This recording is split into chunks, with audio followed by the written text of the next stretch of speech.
ഒരിക്കലും അല്ലാഹു പറഞ്ഞിട്ടില്ല. അതുകൊണ്ട് എല്ലാവർക്കും കഴിയും. അല്ലാഹു നമ്മളെ അങ്ങനെ ആക്കട്ടെ.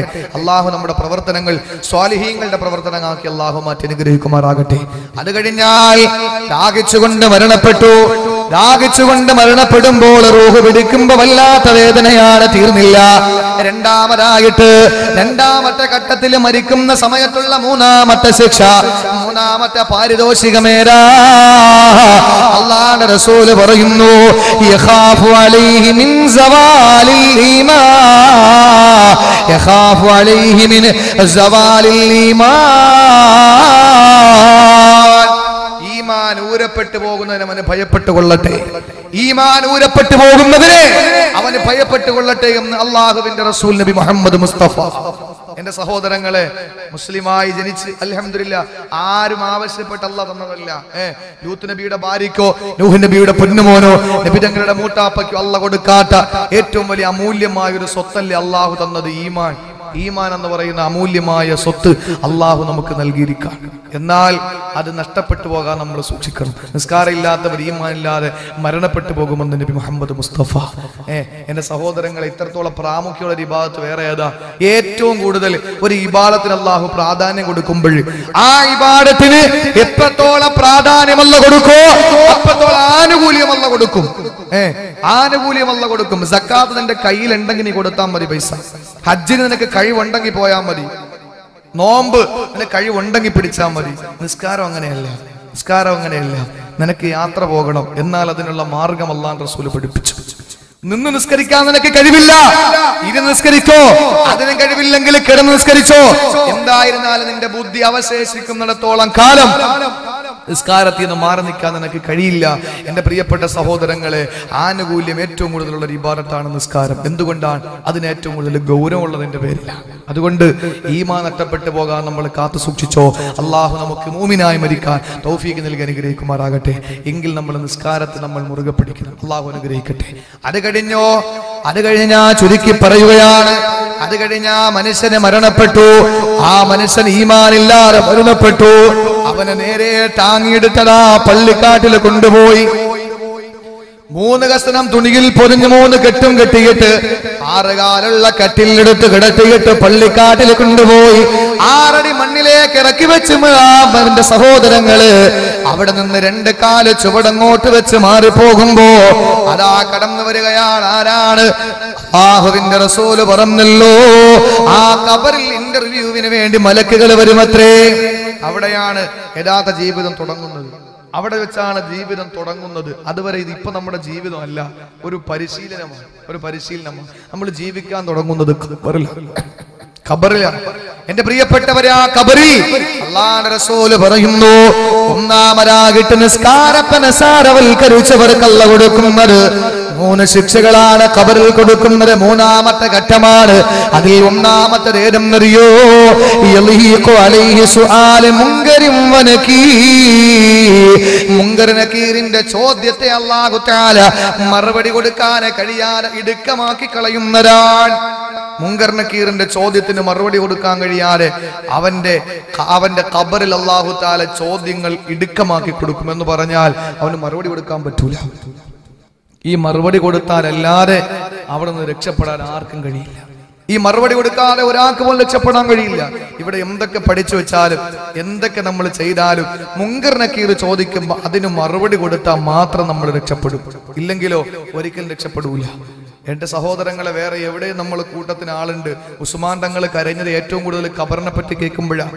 നരകത്തെ പറ്റി പറയുമ്പോഴേ ഉസ്മാൻ തങ്ങൾ കരയുമെങ്കിലും, മഹ്ശറെ പറ്റി പറയുമ്പോൾ ഉസ്മാൻ തങ്ങൾ കരയുമെങ്കിലും അത്രത്തോളം വലിയ കരച്ചിലുണ്ടാകിരുന്നില്ല. എന്നാൽ ഖബറെന്ന് കേൾക്കുമ്പോ സ്വർഗം കൊണ്ട് സന്തോഷവാർത്ത അറിയിക്കപ്പെട്ടവരിൽ 3ാമനായ മുത്തുനബിയുടെ 2 പെൺമക്കളെ വിവാഹം കഴിച്ചിരുന്ന സ്വർഗത്തിലൊരു കൂട്ടുകാരൻ എനിക്കുണ്ട്. ലികുല്ലി നബിയിൻ റഫീഖും ഫിൽ ജന്നതി വറഫീഖി ഫിൽ ജന്നതി ഉസ്മാൻ. സ്വർഗത്തിലെ എന്റെ കൂട്ടുകാരൻ ഉസ്മാനാണ് എന്ന് റസൂലുള്ളാഹി പറഞ്ഞ ആ ഉസ്മാൻ തങ്ങളെ ഖബറിനെ പറ്റി പറയുമ്പോൾ കരയുന്നു, ഖബറ് കാണുമ്പോൾ കരയുന്നു. ചോദിച്ചു, എന്താ നരകത്തെ പറ്റി പറയുമ്പോഴും മഹ്ശറെ പറ്റി പറയുമ്പോഴും ഇത്രത്തോളം കരച്ചിലും എത്രത്തോളം വിഷമോ ഇല്ലല്ലോ, പിന്നെന്താ നിങ്ങൾക്ക് ഇത് കേൾക്കുമ്പോൾ ഖബറിനെ പറ്റി പറയാൻ മാത്രം ഇത്ര വിഷമം? ഉസ്മാൻ തങ്ങൾ പറഞ്ഞ എന്താണ്? എന്റെ പ്രിയപ്പെട്ട കൂട്ടുകാരെ, ഞാൻ നരകത്തിലാണെങ്കിൽ കുന്തു ഫിന്നാരി കുന്തു മഅന്നാസ്, ഞാൻ ജനങ്ങളോടൊപ്പമാണ്. ഒരുപാട് പേര് നാളെ നരകത്തിൽ കാണുമല്ലോ, നരകത്തിൽ ഒരുപാട് പേരുണ്ടാകും, ഞാൻ അവരോടൊപ്പമല്ലേ? അപ്പൊ എന്തായാലും ഒറ്റയ്ക്കല്ല. മഹ്ശറയിലോ കോടാനുകോടി സൃഷ്ടിജാലങ്ങളെ അല്ലാഹു ഒരുമിച്ച് കൂട്ടുമ്പോ അവിടെയും ഞാൻ ഒറ്റയ്ക്കല്ല. പക്ഷേ ഇൻകുന്തു ഫിൽ കബരി കുന്തു വഹീദാ, ഞാൻ കബറിലാണെങ്കിൽ ആ കബറിൽ ഞാൻ ഒറ്റപ്പെട്ടാണ് ജീവിക്കുന്നത്, ഒറ്റയ്ക്കാണ് ജീവിക്കുന്നത് എന്ന് ഉസ്മാൻ തങ്ങൾ പറഞ്ഞെങ്കിൽ അവിടെ മറുപടി കൊടുത്താൽ മാത്രമേ എനിക്ക് അങ്ങോട്ട് രക്ഷപ്പെടാൻ കഴിയൂ.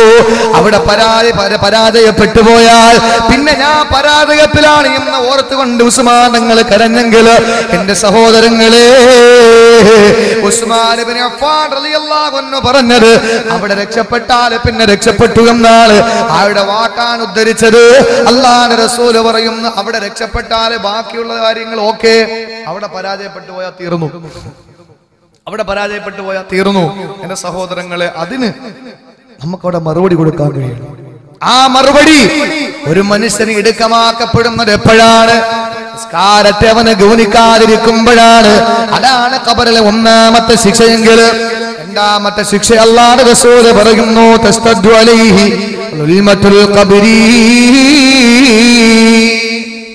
തസ്തദ്ദു അലൈഹി ളുൽമത്തുൽ ഖബരി, ഖബറിന്റെ ഇരുളിനെ അല്ലാഹു ശക്തമാക്കുന്നതാണ്. ഖബറിന്റെ ഇരുളിനെ അല്ലാഹു ശക്തമാക്കും. എന്റെ സഹോദരങ്ങളെ, ഖബറിനകത്ത് വല്ലാത്ത കുറ്റിരിട്ടല്ലേ. നമ്മളൊന്ന് ആലോചിച്ച് നോക്കി, ഇന്ന് അരമണിക്കൂർ പവർ കട്ടായാൽ നമ്മൾ എല്ലാവരെയും തെറി വിളിക്കും. നാളെ ഖബറില് ഇരുളാണ് ഖബർ. അള്ളാഹു നമ്മുടെ ഖബറുകളൊക്കെ പ്രകാശിപ്പിക്കട്ടെ. എന്നാൽ നിസ്കാരമില്ലാത്ത ഒരു മനുഷ്യന്റെ, നമസ്കാരത്തെ ഗൗനിക്കാത്ത ഒരു മനുഷ്യന്റെ ഖബറിന്റെ ഇരുട്ടിനെ അള്ളാഹു ശക്തമാക്കുമെന്നാണ്. എന്തൊരവസ്ഥയായിരിക്കും! അതിനെപ്പറ്റി ആര് ചിന്തിക്കൂല എന്റെ പ്രിയപ്പെട്ടവരെ? ഇന്ന് ചിന്തിക്കാനുള്ള സമയവും ഇല്ല, നമുക്ക് ഖബറിനെ പറ്റി ചിന്തിക്കാനുള്ള സമയമില്ല. ആ സമയങ്ങളൊക്കെ നഷ്ടപ്പെടുത്തിക്കൊണ്ട് എന്റെ പ്രിയപ്പെട്ടവരെ നമ്മൾ ദുനിയാവിന്റെ പുറകെ പരക്കം പായാൻ അള്ളാഹു നമ്മളെ കാത്തുരക്ഷിക്കട്ടെ. ആ ഖബറിന്റെ ഇരുളിനെ അള്ളാഹു ശക്തമാക്കും. ഖബറിന്റെ ഇരുളിനെ അല്ലാഹു ശക്തമാക്കും. അത് കഴിഞ്ഞു മൂന്നാമത്തെ ശിക്ഷ ഖബറിൽ അല്ലാഹു കൊടുക്കും. എന്തെന്നറിയോ? യലീഖു ഖബറുഹു ഹത്താ തല്ലമ്മ അൽലാഉഹു, യലീഖു ഖബറുഹു ഹത്താ തല്ലമ്മ അൽലാഉഹു, അവന്റെ വാരിയിൽ കോർക്കത്തക്ക രീതിയിൽ അല്ലാഹു ഖബറിനെ അങ്ങ് ഞെരുക്കുന്നതാണ്. വാരിയല് കോർക്കത്തക്ക രീതിയിൽ അള്ളാഹു ഖബറിനെ അങ്ങ് ഞെരുക്കുമെന്ന് ആദരവായ പ്രവാചകൻ പഠിപ്പിക്കും. എന്റെ പ്രിയപ്പെട്ട സഹോദരങ്ങളെ, വാരിയല് കോർക്കത്തക്ക രീതിയിൽ അള്ളാഹു ഖബറിനെ ഞെരുക്കും. ഖബറിന്റെ ഒരു തനിക്കുണമാണ് എല്ലാവരും ഞെരുക്കാന്നുള്ളത്. ഖബർ എല്ലാവരെയും ഞെരുക്കും, ആരെ ഞെരുക്കാതിരിക്കൂല. റസൂലുള്ളാഹി പറഞ്ഞല്ലോ, അങ്ങനെ ഞെരുക്കാതിരിക്കണമായിരുന്നെങ്കിൽ സഅദ് മുആദിന്റെ ജനാസയോട് ആ ഖബർ അങ്ങനെ ചെയ്യരുതായിരുന്നു. സഅദ് ഇബ്നു മുആദ് റളിയല്ലാഹു തആല അൻഹു, അല്ലാഹുവിന്റെ റസൂൽ നേതാവെന്ന് വിശേഷിപ്പിച്ചയാളാ സഅദ് റളിയല്ലാഹു അൻഹു. നിങ്ങളുടെ നേതാവാണ് സഅദ് എന്ന് അല്ലാഹുവിന്റെ റസൂൽ പഠിപ്പിച്ചു. ആ സഅദ് റളിയല്ലാഹു അൻഹുവിന്റെ ജനാസ ചുമക്കാൻ മാലാഖമാരുടെ അനുസ്യൂത പ്രവാഹം വിണ്ണിൽ നിന്നും മണ്ണിലേക്ക് ഉണ്ടായിരുന്നു. അല്ലാഹുവിന്റെ റസൂൽ പോലും തള്ളവിരൽ ഊന്നിയിട്ടാണ് ഈ സഅദിന്റെ ജനാസ ചുമന്നുകൊണ്ടുപോയത്. എന്തുകൊണ്ടാണ്? മാലാഖമാരിറങ്ങി ഈ സഅദിന്റെ ജനാസ ചുമന്നപ്പോൾ റസൂലുള്ളാഹിക്ക് ചവിട്ടാനുള്ള സ്ഥലമില്ല. അത്രത്തോളം മഹത്വം ഉണ്ടായിരുന്ന സഅദ് റളിയല്ലാഹു ജനാസ ഖബറിൽ കൊണ്ടുവച്ചപ്പോ റസൂലുള്ളാഹി സുബ്ഹാനല്ലാഹ് ചൊല്ലിയ അത്ഭുതങ്ങൾ കാണുമ്പോൾ ചെല്ലുന്നത്. അത് കേട്ട സഹാബത്തും ചൊല്ലി. പിന്നെ കുറെ കഴിഞ്ഞപ്പോൾ അല്ലാഹു അക്ബർ എന്ന് പറഞ്ഞു. കാര്യം ചോദിച്ചപ്പോഴാണ് പറഞ്ഞത്, ഞാൻ സഅദിന്റെ ജനാസയിലേക്ക് നോക്കിയപ്പോൾ സഅദിന്റെ ജനാസയോട് ഖബർ തനിക്കുണം കാണിച്ചു. ആ സന്ദർഭത്തിൽ എന്റെ പ്രിയപ്പെട്ടവരെ, നമ്മുടെ ഓരോരുത്തരുടെയും അവസ്ഥ എങ്ങനെയാണ്? അള്ളാഹു നമ്മളെ കാത്തുരക്ഷിക്കട്ടെ. ആ ഖബറിന്റെ ഞെരുക്കത്തിന്ന്, ഖബറിന്റെ ഇടുക്കത്തിന്ന് അള്ളാഹു നമ്മളെ കാത്തുരക്ഷിക്കണം.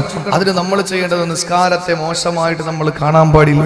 എന്നാൽ നാളെ ഖബറിലേക്ക് എടുത്ത് വെക്കുമ്പോൾ എന്റെ സഹോദരങ്ങളെ, ആ ഖബർ നമ്മുടെ വാരിയെല്ലുകൾ കോർക്കത്തക്ക രീതിയിൽ അള്ളാഹു ഞെരുക്കിക്കളയും. അള്ളാഹു നമ്മളെ കാത്തുരക്ഷിക്കട്ടെ.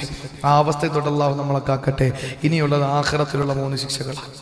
ഞാൻ ഓടിച്ചങ്ങ് പോവാണ്. ഇവിടെ വന്ന സഹോദരിമാരെ, അല്ലാഹു തആല എന്തായിരുന്നാലും എന്റെ പ്രിയപ്പെട്ടവരെ, നിങ്ങളോട് എനിക്ക് ഒരു വാക്ക് പറയാനുണ്ട്. സഹോദരങ്ങളോടും സഹോദരിമാരോടും, ഇവിടെ വന്നവർ ഒരിക്കലും നരകത്തിൽ പോകില്ല, അത് ഉറപ്പിക്കും. അത് ഉറപ്പിക്കാം. എന്തുകൊണ്ടാണ്? അള്ളാഹുവിന്റെ റസൂൽ പറഞ്ഞ സഹാബത്തിനോട് പറഞ്ഞു, ദുനിയാവില് 3 സ്വർഗീയ പൂങ്കാവനങ്ങളുണ്ട്, അതിലൂടെ നിങ്ങൾ നടന്നു പോയാൽ ഒന്ന് കയറി മേഞ്ഞിട്ട് പോകണം, അതിനകത്ത് കയറി ഒന്ന് ഇരുന്നിട്ട് പോകണം. 3 വിശദീകരിച്ചു കൊടുത്തു. അതിൽ ഒന്നാണ് മജ്ലിസുൽ ഇൽമി റൗളത്തും മിൻ റിയാദിൽ ജന്ന, ഇൽമിന്റെ മജ്ലിസ്. ഇത് സ്വർഗത്തിന്റെ ഒരു തോപ്പ. ഇവിടെ ഇരുന്ന് ഒരാൾ മരിച്ചു പോയാൽ ഉറപ്പാണ് അയാൾ സ്വർഗാവകാശിയാണ്. കാരണം എന്താ? അള്ളാന്റെ സ്വർഗത്തിന്റെ ദുനിയാവിൽ ഒരു തോട്ടത്തിരുന്നാണ് മരിക്കുന്നത്. ഇതിലേക്ക് നിങ്ങൾ നടന്നു വന്ന വഴിയിൽ ആരെങ്കിലും വീണ് മരിച്ചു പോയാൽ, അള്ളാഹുവിന്റെ റസൂൽ പറഞ്ഞല്ലോ, ഇൽമു പഠിക്കുന്ന ഒരു വഴിയിലേക്ക് പോകുമ്പോൾ അത് സ്വർഗത്തിലേക്കുള്ള വഴിയാണ്, രക്ഷപ്പെട്ടു. അതുകൊണ്ട് ഡ്യൂപ്ലിക്കേറ്റ് സ്വർഗമാകുന്ന ഇവിടെ ഒരുമിച്ച് കൂടാൻ ഭാഗ്യം കിട്ടിയവർക്ക് ഒറിജിനാലിറ്റിയുള്ള സ്വർഗത്തിൽ എന്തായാലും പോകാൻ കഴിയും, അതിൽ സംശയമില്ല. അതുകൊണ്ട് ഇവിടെ വന്നവരൊക്കെ രക്ഷയുള്ളവരാണ്. അല്ലാഹു തആല അങ്ങനെ ആക്കട്ടെ. ഈ സദസ്സിന്റെ ബറക്കത്ത് കൊണ്ട് ജീവിതവും അങ്ങനെ തന്നെ അല്ലാഹു ആക്കി മാറ്റുമാറാകട്ടെ.